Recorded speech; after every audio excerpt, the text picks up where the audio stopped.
Supreme court نے Lahore high court اور election commission کے پنجاب میں انتخابی ٹریبیونلز کے قیام کے فیصلے معطل کیے، جبکہ پی ٹی آئی رہنما کا لارجر بینچ میں چیف جسٹس کی شمولیت پر اعتراض بھی مسترد کر دیا گیا۔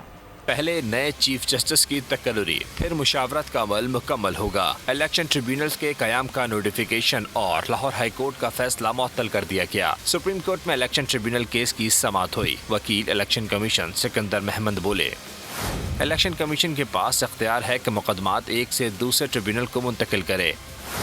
جسٹس امین الدین خان نے سوال کیا کہ کیا اس دوران کوئی آرڈیننس بھی جاری ہوا ہے؟ وکیل نے جواب دیا، آرڈیننس جاری ہوا ہے جس کے تحت ریٹائرڈ ججز بھی ٹریبیونل کا حصہ ہو سکتے ہیں۔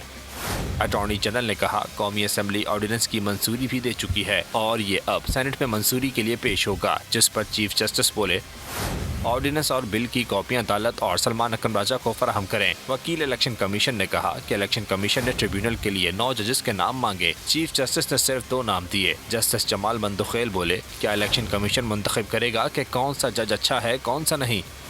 عدالت نے کچھ دیر بعد ہی فیصلہ سناتے ہوئے الیکشن ٹریبیونل کی تشکیل سے متعلق لاہور ہائی کورٹ کا فیصلہ معطل کر دیا۔ سبسکرائب کریں اور بیل دبائیں تاکہ کوئی خبر رہ نہ جائے۔